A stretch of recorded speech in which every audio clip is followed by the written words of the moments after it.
नमस्कार, आप देख रहे हैं जन उत्तराखंड और मैं हूं आपके साथ भानु दीक्षित। सबसे पहले नजर हेडलाइंस पर।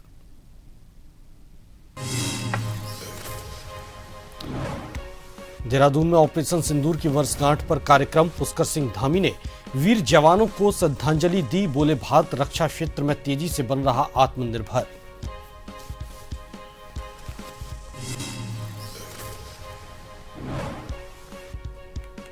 नितिन नवीन का इसी महीने उत्तराखंड दौरा प्रस्तावित। मुख्यमंत्री धामी ने दिया 4 धाम यात्रा में आने का निमंत्रण। प्रदेश से लेकर बूथ स्तर तक की तैयारी भी परखेंगे राष्ट्रीय अध्यक्ष।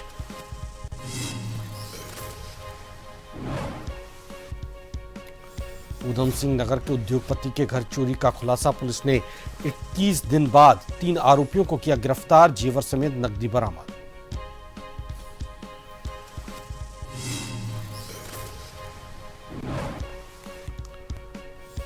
बरसात में 9 घंटे से पानी की टंकी पर प्रोटेस्ट। नर्सिंग अभ्यर्थियों संग डटी कांग्रेस नेता। सुसाइड की धमकी। बॉबी पंवार बोले, सीएम मिलने आए।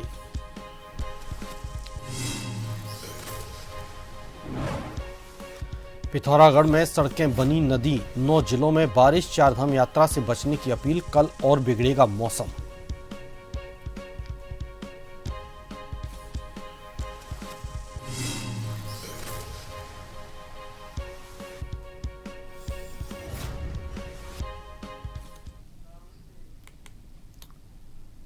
खबरें विस्तार से। देहरादून में ऑपरेशन सिंदूर की वर्षगांठ पर सैनिक कल्याण विभाग द्वारा विशेष कार्यक्रम आयोजित किया गया। कार्यक्रम में मुख्यमंत्री पुष्कर सिंह धामी, सैनिक कल्याण मंत्री गणेश जोशी, पूर्व सैनिक और शहीदों के परिजन मौजूद रहे। इस दौरान वीर जवानों को श्रद्धांजलि दी गई। मुख्यमंत्री पुष्कर सिंह धामी ने कहा कि प्रधानमंत्री मोदी के नेतृत्व में भारतीय सेना ने ऑपरेशन सिंदूर के दौरान साहस और शौर्य का परिचय देते हुए आतंकवाद को करारा जवाब दिया। उन्होंने कहा कि आज भारत रक्षा क्षेत्र में तेजी से आत्मनिर्भर बन रहा है और भारतीय सेना की ताकत को पूरी दुनिया ने देखा है।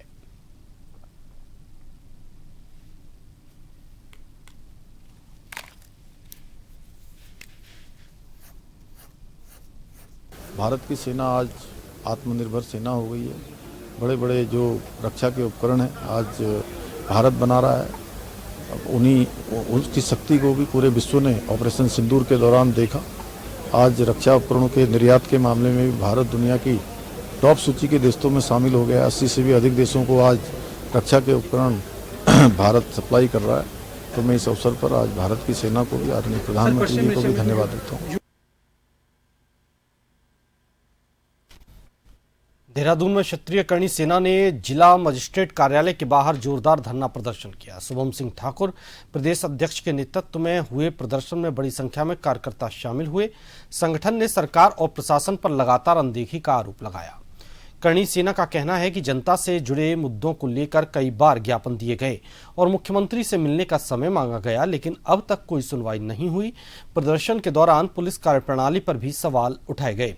प्रदेश अध्यक्ष शुभम सिंह ठाकुर ने चेतावनी दी कि यदि जल्द मांगों पर कार्रवाई नहीं हुई तो करणी सेना प्रदेश भर में बड़ा आंदोलन करेगी और मुख्यमंत्री आवास का घेराव भी किया जाएगा।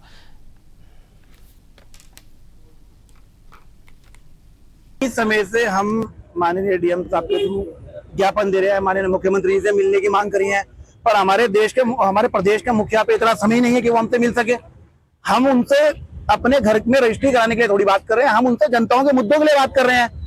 उनको फुर्सत नहीं है मार्केटिंग करने से। हम तो खाली अपराध उन्हें बता रहे हैं कि जी आपके थानों की पुलिस 3 दिन तक रिपोर्ट नहीं लेती। थानों के अंदर 3 दिन तक बिठा के रख के हम जाते हैं, हमारे पदाधिकारी के साथ अभद्रता व्यवहार करते हैं। जब तक उनको सस्पेंड नहीं करा जाएगा हम यहाँ बैठेंगे, नहीं तो हम थाने का घेराव करेंगे। हम पे मुकदमा लगा दो, हमें जेल भर दो। हम इस प्रदेश के युवा हैं, हम ये बताना चाहते हैं, अगर युवाओं पे और महिलाओं पे उत्पीड़न करेंगे तो हम सड़कों पर आएंगे, उसके जिम्मेदार आप होंगे।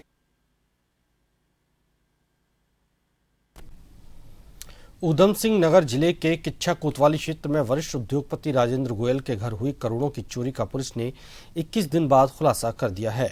पुलिस ने मामले में 3 आरोपियों को गिरफ्तार करते हुए चोरी में प्रयुक्त मोटरसाइकिल, 390 ग्राम सोने के जेवर, 3 किलो 400 ग्राम चांदी के जेवर और 3 लाख रुपए नगद बरामद किए हैं।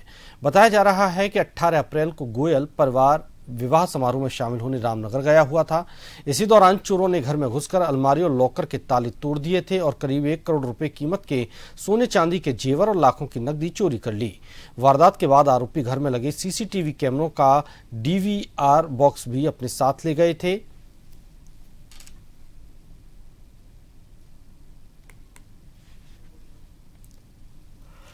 के करीब हमने कैमरास का आकलन किया और 21 दिन के अंदर टेक्निकल सर्वेलेंस और कैमरा सीसीटीवी कैमरे के फुटेजेस के माध्यम से इन चोरों को ढूंढ निकाला है। इसमें हमारी जो पूरी एसओजी की टीम है उनकी काफी मेहनत इसमें रही है, क्योंकि 3 लोग अरेस्ट हुए हैं। अभी उनको न्यायिक हिरासत में भेजा जाएगा। इसमें ये भी प्रकाश में आया कि शाहजहांपुर के कुछ ज्वेलर्स को इन्होंने कुछ सोना बेचा हुआ था, तो उसकी भी रिकवरी पेंडिंग है, जो हम लोग आगे इन्वेस्टिगेशन में करेंगे। और ये रिकवरी इन तीनों जो गिरफ्तार अभियुक्त है उनके पास है। इसमें जो 3 लोग हैं, इनका नाम दीपक गुप्ता है, जो मेन इसका मास्टरमाइंड है, जो जिसके ऊपर 18 मुकदमे हैं अलग अलग घटनाओं के। देहरादून के एकता विहार स्थित धरना स्थल पर अनिश्चितकालीन धरने के 156 दिन और 22 दिन तक आमरण अनशन पर बैठे आंदोलनरत नरसिंह एकता मंच से जुड़े 4 अभ्यर्थी पानी की टंकी पर चढ़ गए। इसके बाद मौके पर भारी पुलिस बल तैनात कर दिया गया। आक्रोशित नरसिंह अभ्यर्थियों के कुछ साथी एक तरफ जहां पानी की टंकी पर चढ़कर प्रदर्शन कर रहे हैं, तो वहीं दूसरी तरफ नरसिंह एकता मंच से जुड़े आंदोलनकारी टंकी के समीप धरना देकर सरकार के खिलाफ नारेबाजी कर रहे हैं। बीते समय से आंदोलन कर रहे नर्सिंग कर्मियों का कहना है कि लगातार धरना और आमरण अनशन के बावजूद सरकार ने उनकी मांगों को लेकर कोई सकारात्मक कदम नहीं उठाया है। आंदोलन को समर्थन देने उत्तराखंड स्वाभिमान मोर्चा भी धरना स्थल पर पहुंचा। मोर्चे के अध्यक्ष बॉबी पंवार ने नर्सिंग कर्मियों को समर्थन देते हुए कहा कि सरकार लगातार इनके साथ छलावा कर रही है।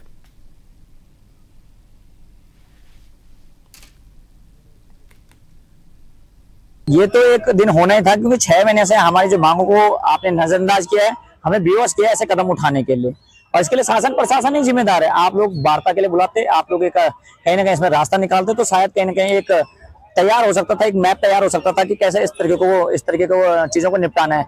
लेकिन जब हमारे लोगों के साथ इस तरीके का दुर्व्यवहार और आपके द्वारा इग्नोरेंस जो आपकी ड्यूल पॉलिसी है उसका हम जो भुगतान कर रहे हैं, तो कहाँ तक ये जायज है। और हमारी कोई बड़ी मांग नहीं है, हमारी न्यायोचित मांग है आपसे। वर्षवार जो हमारे छोटे हुए अभ्यर्थी हैं, आप उनको एक बार मौका दीजिए, चाहे वो आने वाले 1-1.5 साल के अंदर अंदर आप इसे समय दीजिए, समायोजित करिए। और मैं चाहूंगा, हमारी व्यक्ति विशेष से लड़ाई नहीं है, सिर्फ दोहरी नीति है, उसके खिलाफ हम लोग कर रहे हैं। जिस प्रकार से उत्तराखंड सरकार और धामी सरकार युवाओं का शोषण कर रही है, वो बेहद निंदनीय है और चिंताजनक है। ये संवैधानिक तरीके से अपनी मांगों को मनवाने का काम कर रहे हैं, पर सरकार इन्हें मजबूरन गलत राह पर या गलत रास्ते पर ले जाना चाहती है। इनकी जो जायज मांगे हैं उन पर वार्ता होनी चाहिए। जो उत्तराखंड में जो अस्पष्ट जो नीतियां हैं, उन नीतियों में सुधार होना चाहिए। और अगर इसी तरीके से सरकार अपनी मनमानी पर रही, तो निश्चित तौर पर मुझे लगता है कि ये पहला स्टेप है।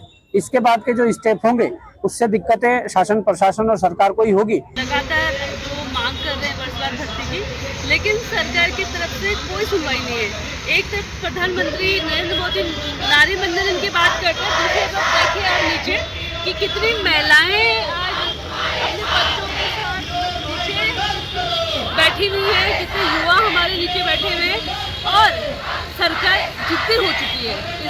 इस पूरे मामले में मुख्यमंत्री जी से, स्वास्थ्य मंत्री जी से, पूर्व स्वास्थ्य मंत्री जिनसी रावत जी से, पिछले सचिव थे राजेश कुमार जी से, और जो सचिन कुर्वेती है, इनसे कई बार की वार्ता नर्सिंग मंच के जो लोग हैं उनकी बात हो चुकी है, लेकिन इनकी मांग को नहीं माना जा रहा है।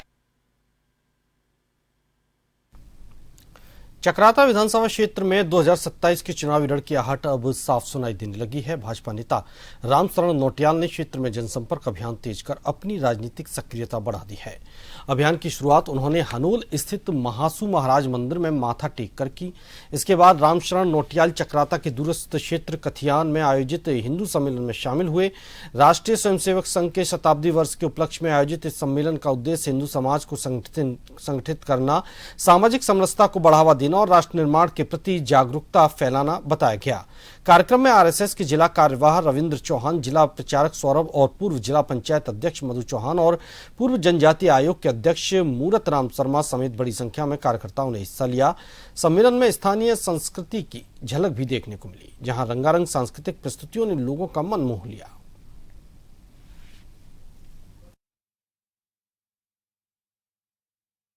एक बार फिर उत्तराखंड की खबरों पर वापस चलते हैं। अल्मोड़ा जिले के विकासखंड स्यालदे के ग्राम नैल स्थित प्राचीन नर्मदेश्वर मंदिर में इन दिनों धार्मिक अनुष्ठान, कथा और प्राण प्रतिष्ठा कार्यक्रम श्रद्धा और उत्साह के साथ आयोजित किए जा रहे हैं। मंदिर परिसर में चल रहे कार्यक्रम से पूरा क्षेत्र भक्तिमय वातावरण में डूबा हुआ है।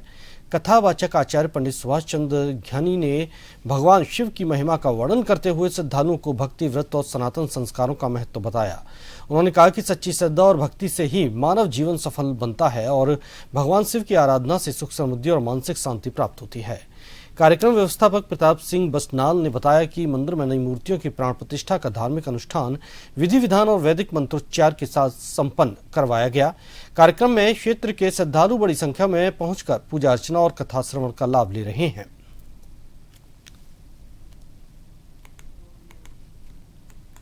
ग्राम सभा नैल में पूरे क्षेत्रवासियों की एक तमन्ना थी कि हम शिव पुराण का आयोजन करेंगे।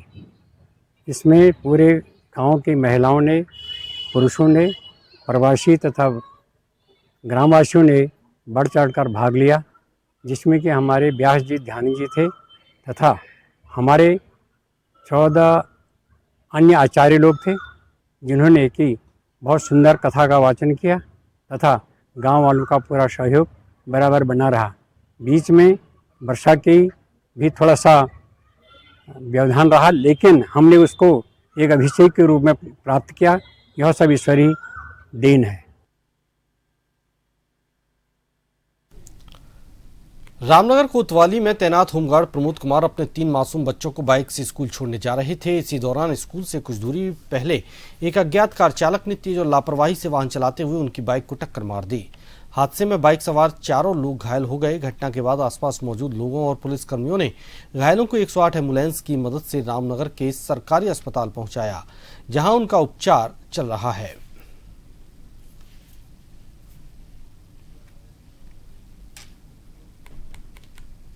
मैं ये कामदेवपुर गांव में रहता हूँ। मेरे बच्चे सर प्राइवेट स्कूल है ललितपुर में, वहाँ जा रहा था। ये ललितपुर गांव के पास एक अचानक बैंड में कार वाला आगे से आया और उसने मेरी गाड़ी में जोरदार टक्कर मार दी। फिर मैं बच्चों को लेकर हॉस्पिटल आया, उसने देखा भी नहीं और छोड़ के वहाँ से भाग गया वो। मैं हॉस्पिटल लेकर आया ना, अब अभी तक वो देखने भी नहीं आया कि बच्चों के हालचाल के मतलब क्या हो रहा है। हॉस्पिटल में क्या हो रहा है, इलाज हो रहा है उनका? बच्चों का ट्रीटमेंट चल रहा है, इलाज हो रहा है उनका। हम ये चाहते हैं कि मतलब कि कम से कम उसे ये तो होना चाहिए कि आए हालचाल पूछे क्या है, मतलब कि थोड़ा इलाज हमारी मदद कराए थोड़ी। यही कहाँ का रहने वाला था वो, जानते हो उसको? हाँ, वो बेरिया गाँव का रहने वाला है। मसूरी में चारधाम यात्रा पर्यटन सीजन के दौरान चलाए जा रहे ऑपरेशन प्रहार के तहत मसूरी पुलिस ने एक ऐसे युवक को गिरफ्तार किया जो अपने पिता की पुलिस वर्दी और पी कैप का इस्तेमाल कर टोल टैक्स और पार्किंग में फायदा उठाने की कोशिश कर रहा था। युवक नशे की हालत में वाहन चलाता भी मिला, जिसके बाद पुलिस ने वाहन सीज कर विधिक कार्रवाई की। जानकारी के अनुसार लाइब्रेरी चौक पर एक कार को कार के डैशबोर्ड पर रखी उत्तर प्रदेश पुलिस की पी कैप और पीछे टंगी उपनिरीक्षक की वर्दी देखकर संदेह हुआ। पुलिस ने वाहन रोककर जांच की तो चालक की पहचान विनय सिंह निवासी मेरठ उत्तर प्रदेश के रूप में हुई। जांच में वो नशे की हालत में पाया गया। कार में उसके 3 अन्य साथी भी मौजूद थे। पूछताछ में युवक ने बताया कि उसके पिता उत्तर प्रदेश पुलिस में उप महानिरीक्षक हैं और टोल टैक्स, पार्किंग और अन्य जगहों पर पुलिसकर्मी होने का फायदा लेने के उद्देश्य से वह अपने साथ पुलिस वर्दी और पी कैप लेकर चल रहा था। युवक ने पुलिस से माफी भी मांगी, लेकिन नियमों के उल्लंघन और शराब पीकर वाहन चलाने के मामले में पुलिस ने उसे गिरफ्तार कर वाहन सीज कर दिया है।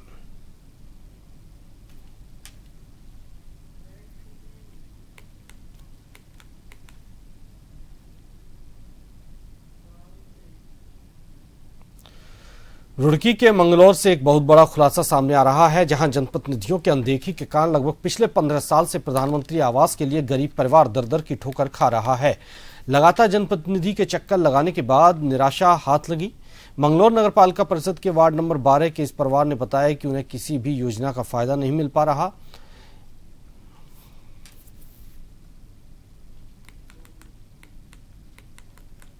बच्चा हमारा 20 साल हो गए जी पूरे, कोई योजना नहीं मिली हमें सरकार से। और हम अब कागज़ जमा करें वही कचरे में मिले हमें।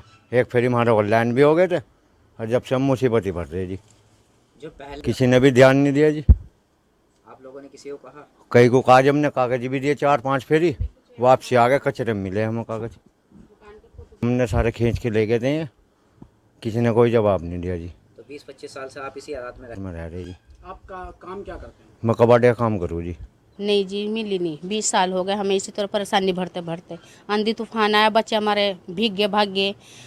गांव वालों ने मदद भी करी, उठाने की हमें कोशिश करी, चदरे पदरे हमारी उड़ के बाहर जाली। हमने कागज़ बहुत भरे, नगर पालिका में भी दिए, हमारे वहाँ पास नहीं हुए। हमने फ़ोटो भी खिंचवाए और कई दफ़ा हमने मदद चेयरमैन की भी करी, उनसे भी कुछ सहमत करी, पर पता नहीं भाई आगे गए या नहीं गए, हमें कुछ मालूम चला। हम लोग गए कभी भी खाना ऐसा है जी, तो उन्होंने क्या बोला? उन्होंने कहा था भाई हो जाएंगे, बस जब भी जमा थे हमें लारे लगा देते और हमें कुछ बतावे नहीं थे ढंग की बात वे, और बस ऐसी टाम टोले लिख रो जाते। वे बहुत गरीब आदमी जी रियल में, जिस आदमी को इस चीज़ का लाभ मिलना चाहिए उन तक तो लाभ नहीं पहुंच पा रहा।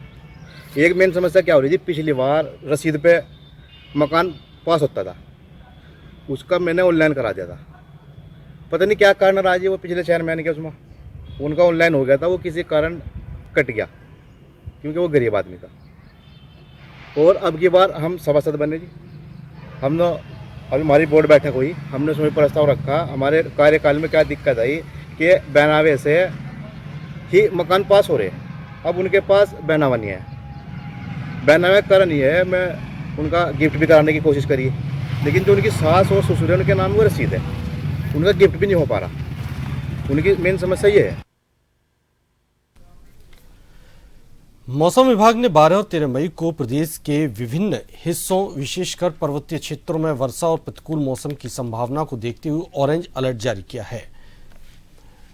इस पर संज्ञान लेते हुए गढ़वाल आयुक्त विनय शंकर पांडे ने चारधाम यात्रा पर आने वाले श्रद्धालुओं और पर्यटकों से अपील की है कि वे यात्रा के दौरान मौसम की ताजा जानकारी अवश्य प्राप्त करें, साथ ही पूरी सावधानी के साथ अपनी यात्रा की योजना बनाएं। आयुक्त ने श्रद्धालुओं से आग्रह किया कि मौसम की संवेदनशीलता को देखते हुए 12 और 13 मई को यात्रा कार्यक्रम बनाते समय अतिरिक्त सतर्कता बरतें।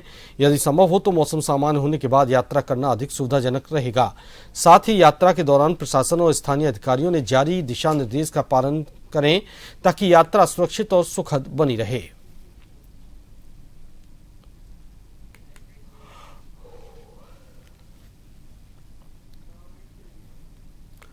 उत्तराखंड की राजधानी देहरादून में अचानक अंधेरा छा गया और झमाझम बारिश हुई। आसपास के इलाकों में भी बारिश से तापमान में गिरावट आई। मौसम विभाग ने प्रदेश के हरिद्वार, उधम सिंह नगर जिलों को छोड़कर सभी जिलों में येलो अलर्ट की चेतावनी जारी की है।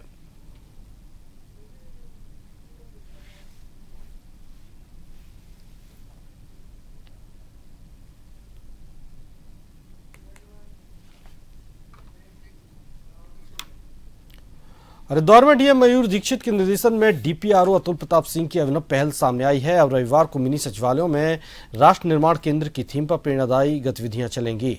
हरिद्वार जनपद की ग्राम पंचायतों में बने मिनी सचिवालय अब केवल प्रशासनिक कार्यों तक सीमित नहीं रहेंगे, बल्कि बच्चों के चरित्र निर्माण और नैतिक शिक्षा के केंद्र के रूप में भी विकसित किए जाएंगे। इस पहल का परीक्षण भी रावली महदूद गांव में सफलतापूर्वक किया गया। बता दें कि जिला पंचायती राज अधिकारी अतुल प्रताप सिंह द्वारा जारी आदेश के तहत पहले चरण में 25 मिनी सचिवालयों में राष्ट्र निर्माण केंद्र संचालित किए जाएंगे। यहाँ कक्षा 1 से 5 तक के बच्चों को नैतिक शिक्षा, राष्ट्रभक्ति, सामाजिक बुराइयों से बचाव, खेलकूद और प्रेरणादायी गतिविधियों से जोड़ा जाएगा। कार्यक्रम प्रत्येक रविवार अथवा अवकाश दिवस पर सुबह 9 बजे से 11 बजे तक आयोजित होगा।